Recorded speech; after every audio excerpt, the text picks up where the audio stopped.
Hello, my name is Jonathan Clark. I'm also known as DJ Bolivia, and today I'm here to talk to you a little bit about the characteristics of being a mobile DJ, some of the gear that you'll need to use, how the industry works, all that sort of stuff.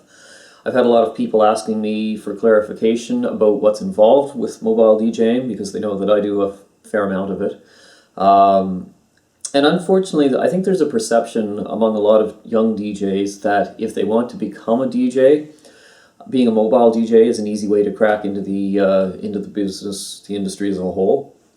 So they'll think, I could go out and play at a school dance. I could go play at a wedding. It's easy. It'll make me a couple $100. They think that's awesome. And the reality is that mobile DJing is probably by far the most difficult type of DJing there is. So if you're going to be a club DJ, far, far easier to be a club DJ than to be a mobile DJ. Because as a club DJ, or playing at festivals, stuff like that, you generally show up, you're playing a very specific style of music, probably that you know well and that you like. The gear is already there for you, the venue's prepared, the audience knows what to expect. Very, very simple. But for mobile DJing, you're going to be encountering dozens of different types of situations. You're going to be encountering crowds that want a huge variety of different types of music. And what one person in the crowd likes and dislikes probably doesn't match what the next person likes and dislikes. So you've got to satisfy a whole lot of different musical tastes without offending people as much as possible. And it's never easy to do that. In fact, it's impossible to keep everyone happy. So what I'm going to do with this video today is I'm going to talk a little bit about the industry first and some main things that you have to think about. And then I'm going to go into an example of one mobile DJ rig, my own, and kind of cover the different types of equipment that I use. So basically, if you are setting up a mobile rig, you've maybe got some good guidelines on different types of speakers, subwoofers, lighting, CD players, mixers, stuff like that.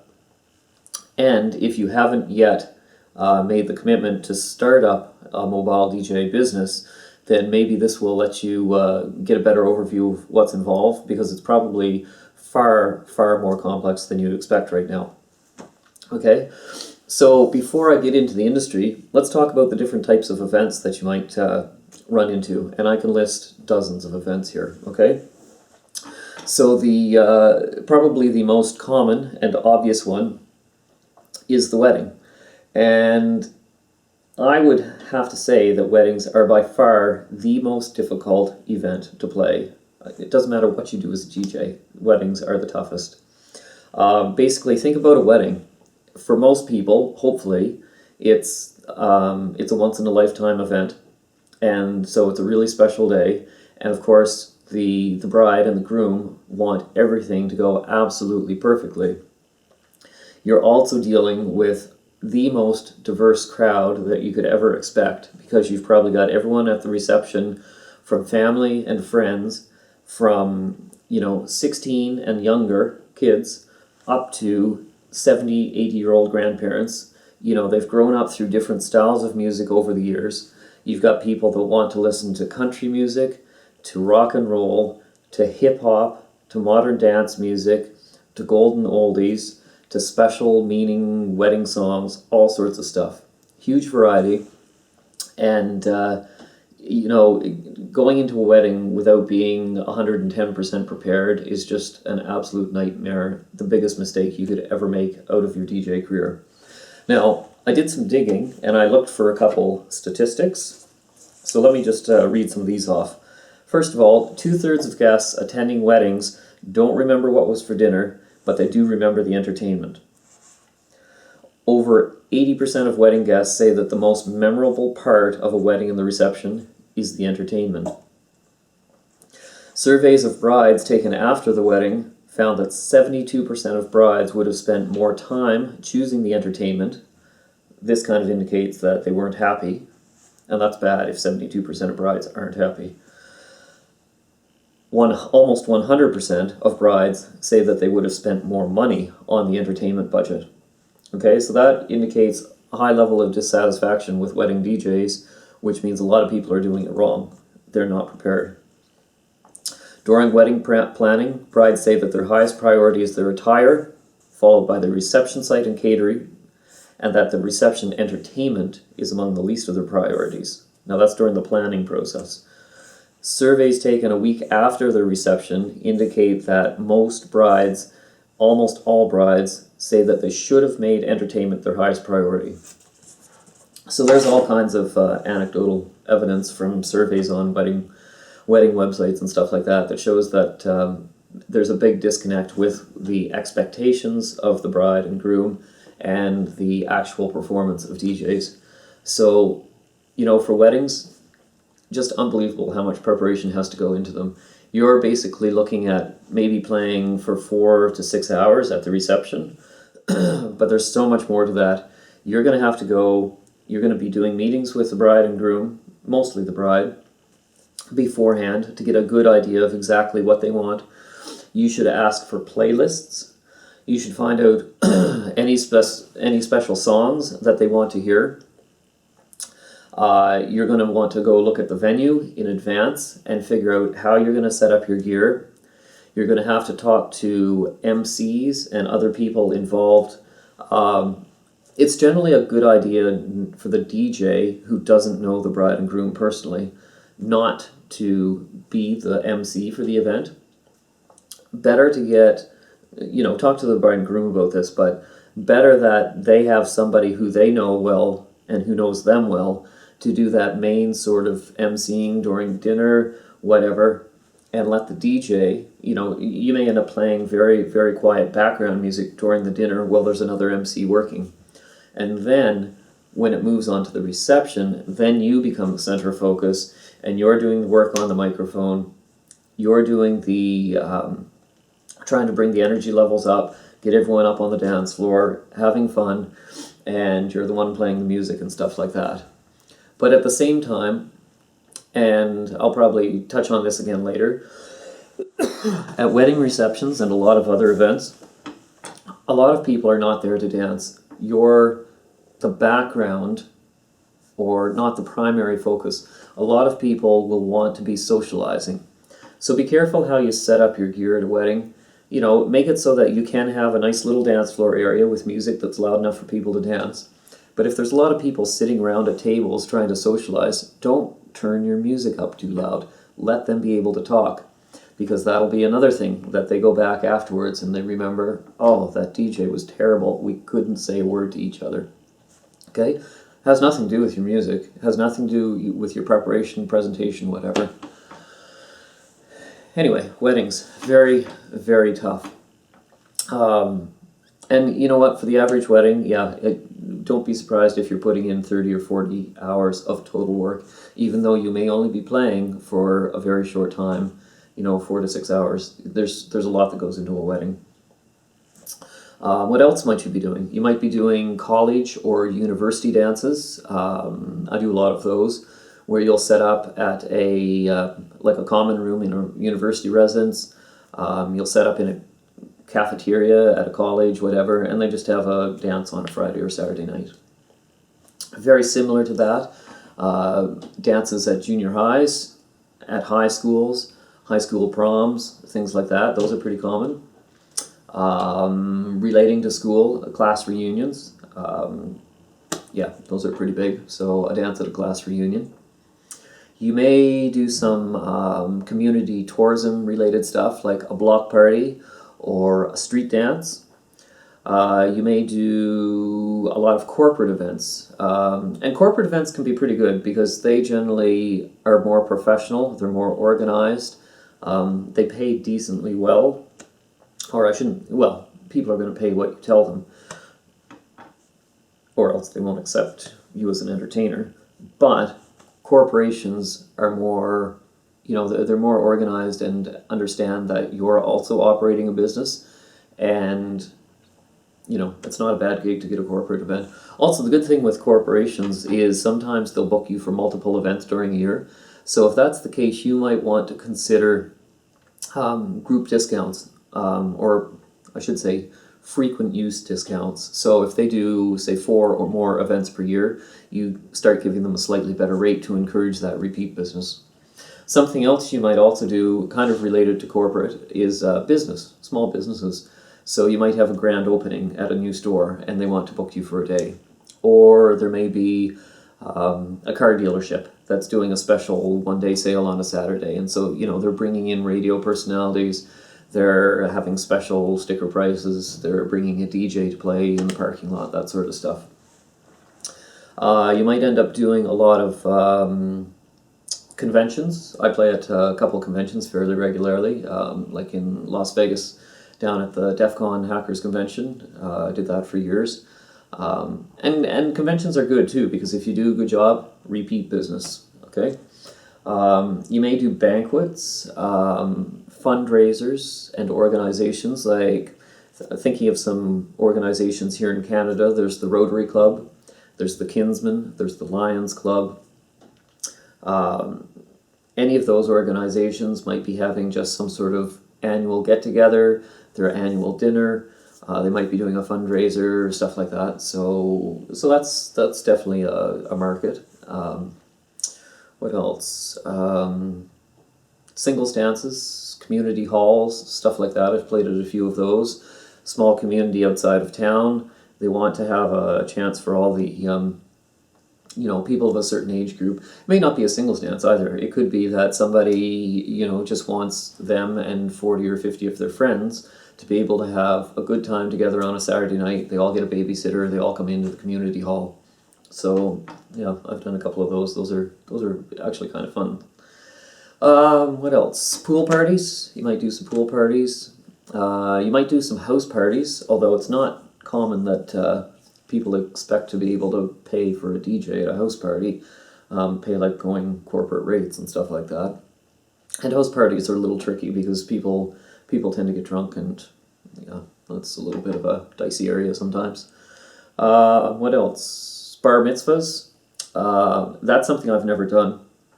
And to be honest, I don't think I would recommend that you do that unless you understand the Jewish culture. I would assume that a bar mitzvah is a fairly lucrative event, but unless you're comfortable with that sort of situation, don't get in over your head. Anyway, so there's a good list of some of the different types of events that are available, and there could be dozens more. You could be doing stuff at bowling alleys, who knows, all sorts of stuff. So being a mobile DJ, you have to be prepared for just about everything. And you also have to be prepared to take your stuff with you, set it up, and all of a sudden you're there and there's something missing, something you forgot. Well, you've got a problem, because you've got to go find a replacement. It's not like a club where you've got a permanent setup that you're using time after time. And it's not like a festival where the festival organizers, the venue, is responsible for getting everything together, and they'll have dedicated sound technicians, they'll have the equipment in place. Okay, so that's some of the reasons why mobile DJing is very difficult. So after talking about all those different types of events, obviously you can see that you don't need to be just a DJ if you're a mobile DJ. You need to be a very comprehensive package. You need to be an entertainer overall. So there's going to be times when you're going to have to get the party started. If you're a shy person, being a mobile DJ is not the job for you. You're going to have times when you have to get out and stand up in front of a couple hundred people with a microphone, and they're all sort of sitting there staring, when's the fun going to start? And you have to somehow convey a level of enthusiasm and energy and make them feel comfortable, make them enjoy themselves. And it can be a very, very tough job to do that. You have to be comfortable talking on a mic, obviously. And the other thing is, too, as a mobile DJ, you can't let your personal taste in music influence what you do. For a club DJ, you're going to focus on what type of music that you like to play. You're going to get a reputation for playing a certain style of music. But as a mobile DJ, you have to know everything. Absolutely everything. And there's going to be a lot of stuff, like some of the pop music especially, modern top 40 dance music, stuff like that. You may strongly dislike that kind of music, but that's a lot of the stuff that you're going to get asked to play over and over again at every event. So you'll have to get used to that, and you'll have to buy that music. You have to research, know it. So it's tough if that's not your thing, not your style. Now, there's a lot of expenses and costs associated with doing a mobile DJ business professionally. And I'm not talking here about, going out and taking your laptop and 2 speakers and playing at a party and just thinking, oh, this is great, I can make this work. If you're going to do this properly, professionally, you have to invest actually quite a bit of money into setting up your business. You've got to buy gear, you've got to worry about business expenses, you've got to worry about transportation and all sorts of stuff. So let's touch on that very quickly right now. First of all, your biggest expense and biggest headache might be a vehicle. So you're going to need a truck, a covered truck, which means basically a cube van or a cube truck, or you're going to need a van. Either way, if you're buying something like this, even a used one is going to cost you thousands and thousands of dollars.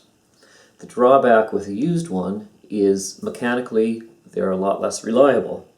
So maybe your best option is to purchase outright, but those can be extremely expensive, or to go with a lease. But if you're going with a lease, you've got to realize you're paying a lot of money every year just to even have that vehicle sitting on your property.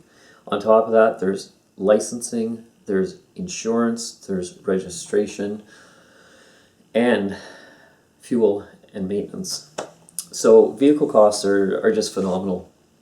And when I'm pricing out a gig, I will separate the vehicle component. If the thing is more than half an hour away from where I live, or an hour, more than 100 kilometers, 60 miles, I guess, in the States, then you need to price that out separately, and don't just absorb it as part of your overall fee, and don't roll it in as part of your fee, because if someone's going to book you for a show and they're scared of your fee of $600, well, what if your vehicle expenses are $200?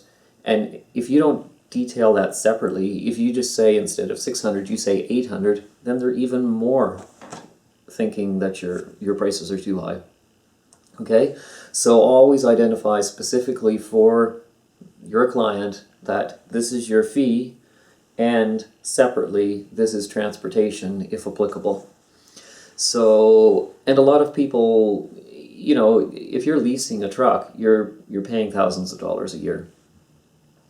Maintenance, ongoing stuff like that, it's all so expensive, it's just ridiculous. And as a guide, what I usually think is the standard going rate in the industry, and in a lot of other industries, because trucks are trucks, vans are vans, you have to look at doing charge out rates on your vehicle of, say, if it's a van, in current 2014 prices in Canada, which of course will change as fuel prices go up inevitably and all sorts of stuff. But right now, a van, you're looking at 30 to 40 cents per kilometer. If you're used to the old system, whatever, the imperial system of measurement in the States, then you're talking, instead of 30 to 40 cents per kilometer, you're looking at, say, 45 to 60 cents per mile. And that's just for a standard cargo van. If you're looking at a truck, which basically is like a 2-ton truck, 3-ton truck, whatever, cube van, enclosed, then in Canada, you're looking at 40 to 60 cents per kilometer.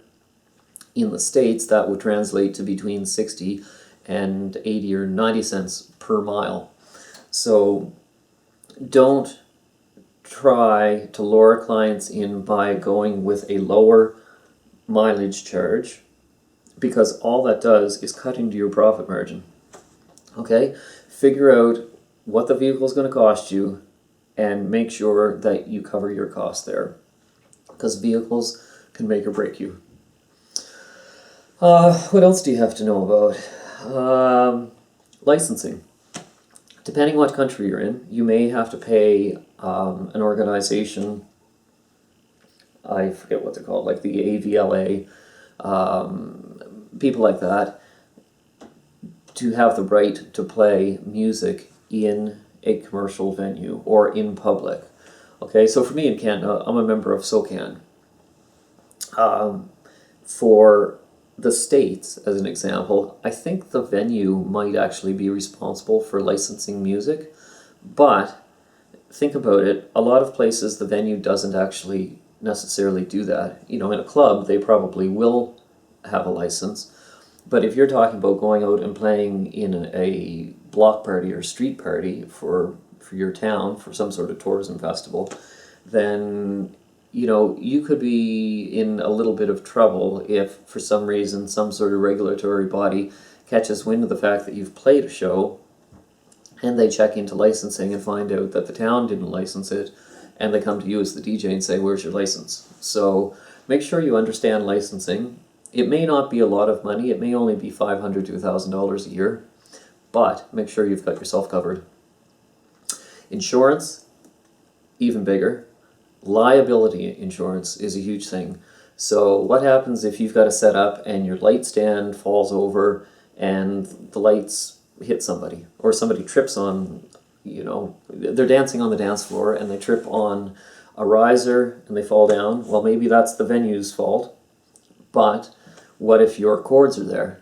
What if someone catches their foot on a speaker stand? Then you've got all sorts of things to worry about. So make sure you get liability insurance. Also, you probably, because DJ equipment's fairly expensive, you may also want to get insurance on your equipment itself. So for theft, damages, fire, stuff like that.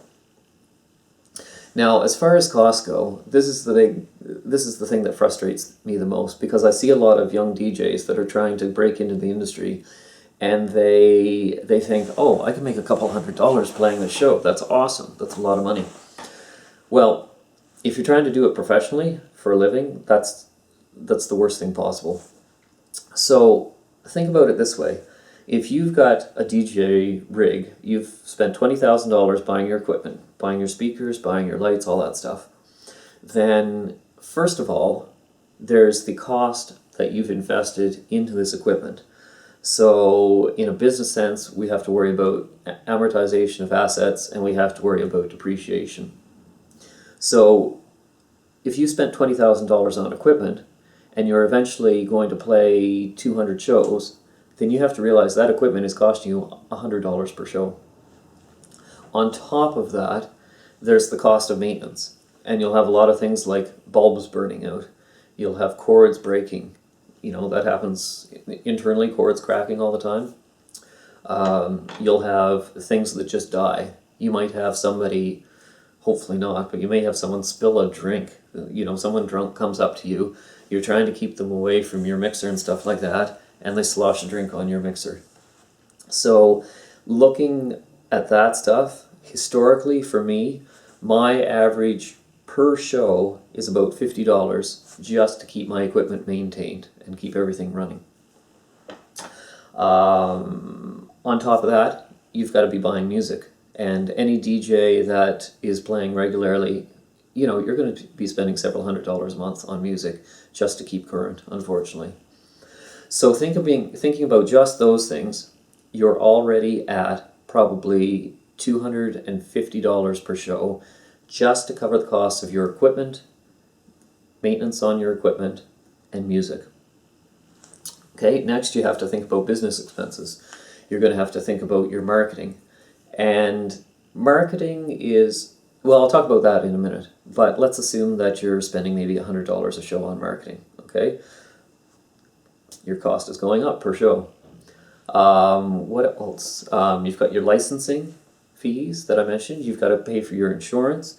You've probably got to pay accounting fees when you're getting your taxes done and stuff like that.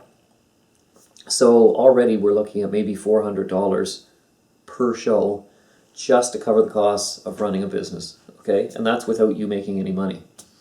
And what if you're working basically 10 hours for a show?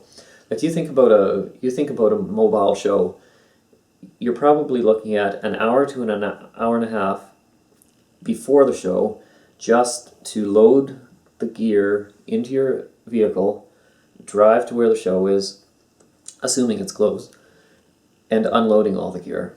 Okay? Now, next you have to be there, you really want to be there 4 hours in advance before you start playing, because, first of all, things can go wrong. Your vehicle could break down, you could get a flat tire, but also, it's going to take you a couple hours to set up. My rig takes me a good full 2 hours to get everything set up properly. So if you show up 4 hours before you're supposed to play, then you've got that couple hours to set up, and then you've got a couple hours of cushion. You want that cushion, because you're going to have to check out the venue, all sorts of stuff. Then there's the time that you spend playing. Who knows, 2 to 6 hours, whatever. And then after you finish playing, you have to break down all the gear, pack it into the van, and then you take you have to drive home, and then you're unloading your gear at your own place, probably at 3, 4, 5 in the morning by the time this happens. So for a single show, the client thinks, oh, but you're only playing 2 or 3 hours, why are you charging so much? But they don't realize that on the day of the show itself, you're probably looking at 10 to as much as 15 hours of time that you're spending. And that's not even considering preparation time beforehand. So if you're doing 15 hours, do you want to be playing for minimum wage? So if that's the case, there's another $150. So you're looking at $350, $400 just to cover your business expenses per show. Plus, if you're only making minimum wage, then you're looking at, you have to charge basically a minimum of $500 a show as a mobile DJ just to break even. Is that what you want to do? I don't know.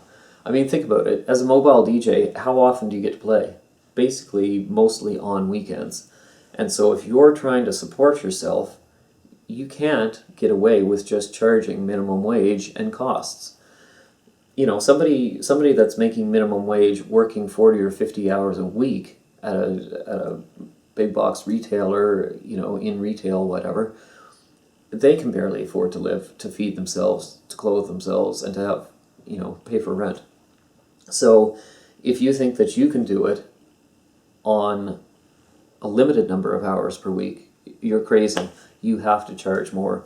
So, when I see new DJs wanting to charge a couple $100 for a show and not realizing that they have to invest a lot in equipment and stuff like that, you're looking at better rates. You have to look at better rates. And also, although this is less important than the worries about covering your costs and your time, you also have to think about your clients, because some clients are smart enough to realize that if you're charging a couple $100 and your competitor is charging $600 or $800 for a show, they may balk at the cost. They're worried about having to pay that much. But if it's an important event, they're probably going to think, well, the guy with the higher price is probably doing a lot better job. You get what you pay for, okay?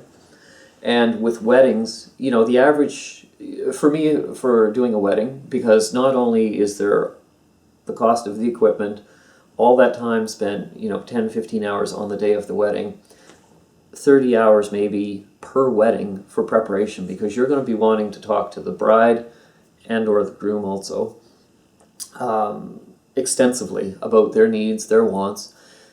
You're going to want to get playlists from them. You're going to want to research all the type of music specifically designed for this one event, because everyone has slightly different tastes based on the demographics of the guests that they'll tell you they're expecting. You'll want to go check out the venue. You'll want to talk to the people in charge. You'll want to talk to the caterer. Maybe there's other people involved in the entertainment for the wedding, so you have to coordinate with them.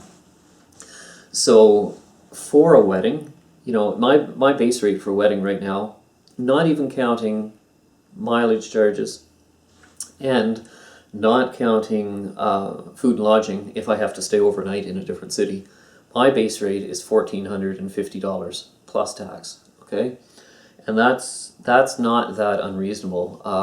The average North American rate for a DJ right now in, well, last year, 2013, was about $1,200 for a wedding. So I'm slightly over that average, but whatever. Hopefully you get what you pay for. So when you're setting rates, I guess the long and short of it is, don't undersell yourself, don't undercharge.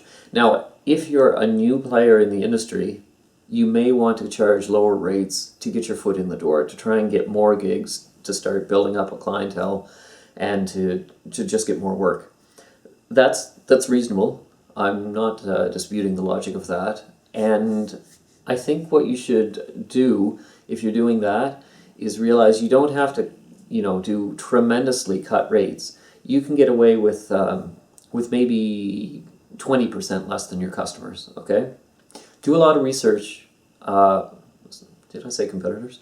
Do a lot of research on your competitors. See what the going market rates are in the area. And so if you're trying to gain gigs by charging less than your competitors, go a little bit under that. You don't have to go a lot underneath, okay? So the next thing that you should remember is that you're treating this as a business, which means you have to understand a little bit about accounting. And the main thing that you have to understand is that you save every receipt, no matter what. Okay? If you have windshield washer fluid for your truck, save the receipt. The second thing is that you cannot do your taxes yourself. Get a professional to do your taxes, and that's why you have to pay for accounting. But the accountant is going to go through all your receipts, and they're going to let you know which ones can be claimed. They'll throw out something that says, no, you're not allowed to claim this, the government will not allow this, but they'll save you as much money as possible. So hiring an accountant is not cheap, but it will save you some money in the long run. You also have to think about marketing. Okay, so if you're starting out, it's probably common for you to spend perhaps 20% of your revenue on marketing. So you're going to want to have business cards, you're going to want to have professionally produced brochures, you're going to want to have a website, you're going to want to do perhaps some radio spots, you're going to want to go to things like bridal shows, and, all kinds of things that you need to do to get your name out there at the start. Now, after you've been established for a couple of years, most of your business, hopefully, if you're doing a good job, is going to start coming from referrals. And when that's the case, you can start scaling back your marketing expenditures. But even so, I wouldn't recommend ever going below 10% of your revenue as marketing. So you've got to think that, if you're doing a wedding or something and you're charging, say you're only charging $1,000, but your marketing works out to 20% of your revenue, then for that wedding alone, $200 of what you take in is covering what you've spent on marketing, okay? But you've got to get your name out there. You've got to have some clients who discover you for the first time, they try you out, they're happy with you, and they start telling their associates about it, and you start getting more gigs. Also on the business side of things, make sure you have a contract with all your clients. Set up a standard contract, get a lawyer to look it over and make sure everything necessary is in it.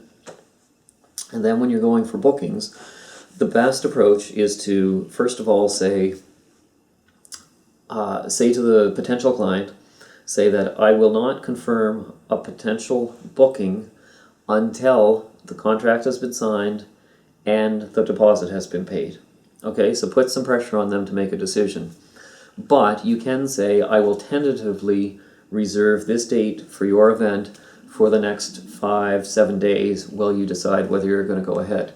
But after that, it's first come, first serve. Then, as soon as they sign the contract and pay a deposit, then you've got them locked in. Now, as far as deposits go, what I usually like to do is say do a 50% deposit in advance, And as far as cancellation clauses, once you've got the signed contract, your contract should probably say that if you cancel more than 14 days in advance, all they do is they forfeit the deposit, and you get to keep the deposit. If they cancel an event less than 14 days before the date of the event, then they are still responsible for paying 100% of the entire fee, or even 75%. Okay? Because the problem is, if they cancel on you at the last minute, you're not going to get another show to replace it, because most people plan their events several weeks in advance. So if that's the case, they cancel on you, you've got no income coming in, no revenue, not making any money. So that's bad. Okay, so 50% deposits forfeited more than 2 weeks before the event if it's canceled, and if it's canceled less than 2 weeks, they're on the hook for the whole thing. Okay, and if you've got that in a signed contract in writing, it's a little bit easier to enforce it. When you go to an event, make sure you look respectable. Wear a dress shirt, wear a tie if necessary, if appropriate.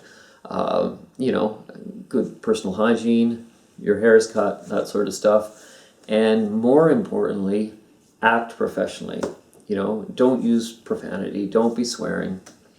Don't be talking loud and inappropriately when there's other people anywhere within hearing distance.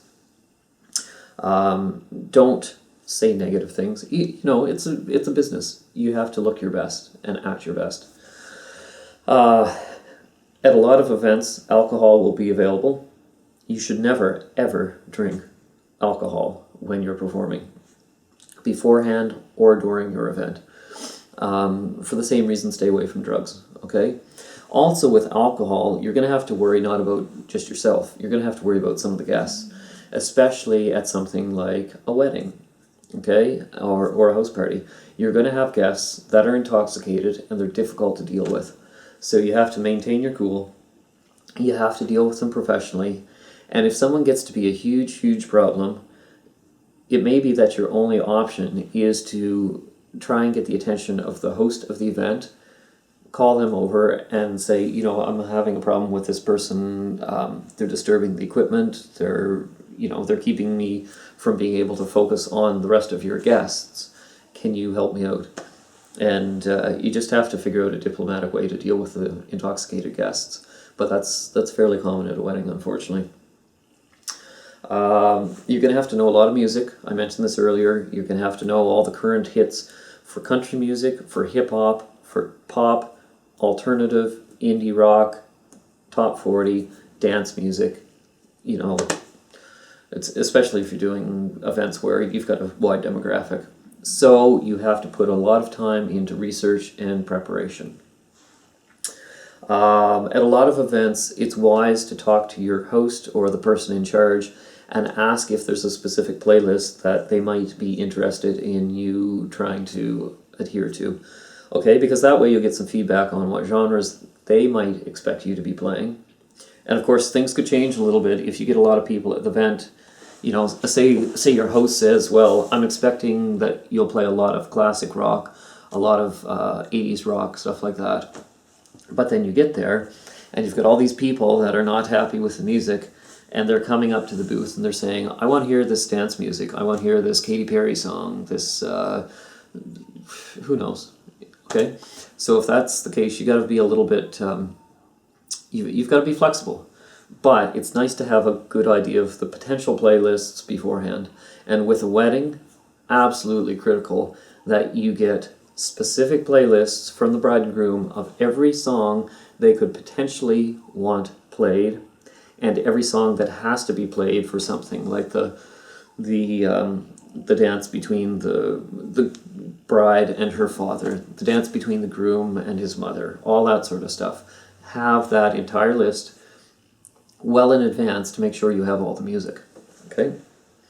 There may be some events where you're asked to do strange things like have a confetti cannon, have karaoke. Karaoke's a big thing. So be prepared. You may have to be a lot more diverse than you first expect when you're talking about being a DJ. I mentioned earlier, don't play your music too loud at certain events because sometimes people want to socialize. You've got to realize that you're not always the focus of everyone's attention. Sometimes you're there as background. If you're just starting to set up and you haven't done a real gig yet, I highly recommend you do 2 practice gigs. And by that, I mean you tell some of your friends, I need to do a practice gig.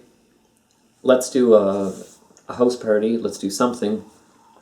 Bring some of your friends over, and I'm going to do a complete move of my gear. I'm going to set it all up in place myself. We'll play the event. I'll do the teardown afterwards, and do that twice, because that way, first of all, you're going to find a lot of your gear deficiencies, and you are definitely, I've done hundreds of shows, and I still occasionally forget stuff. I always forget to bring a desk lamp or some sort of lamp. I often forget to bring a flashlight. I've occasionally forgotten to bring headphones, and you'd think that someone who's DJ'd for 20 years would remember to bring headphones, but, those 2 practice gigs will give you a lot better idea of what you need to bring and what you don't have yet. You may not always have, I'm going to go into a description for most of the rest of this video about the gear that I use. And it's a kind of comprehensive setup which will be applicable for 90% of the events that people ask me to do. But, my DJ gear is worth almost $20,000. And you're going to see this because after I go through this all this stuff on video, I've also got a spreadsheet, an Excel spreadsheet, that lists all the gear that I use, and a PDF copy also.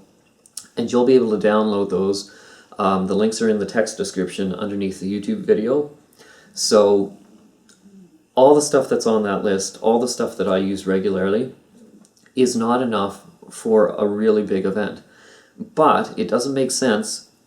For me, I've got 2 bass bins, 2 main speakers, and that's going to work for 90% of my events. I'm not going to spend an extra $3,000 to get a couple more main speakers for a bigger event because I won't use them very often. So be aware that occasionally for a bigger show you're going to have to rent extra gear above and beyond your basic setup. But in the long term it's more cost effective to rent that extra gear than it is to buy it and have it sitting there and you very rarely use it. Okay? So what I'm going to do now is we'll spend the next most of the rest of the video and we'll take a review of the gear that I use in my setup and realize that it's not, some of the stuff may not be available in the countries you're in. Some of the stuff, like a mixer, you're going to want your own personal preferences. So for some of this gear, I'm going to say this is what I actually do recommend. This is something that works well for me. But with other pieces, I'm just going to say, here's what I use. You'll probably use something different, but use what's suitable for you. Okay, so let's get into the gear.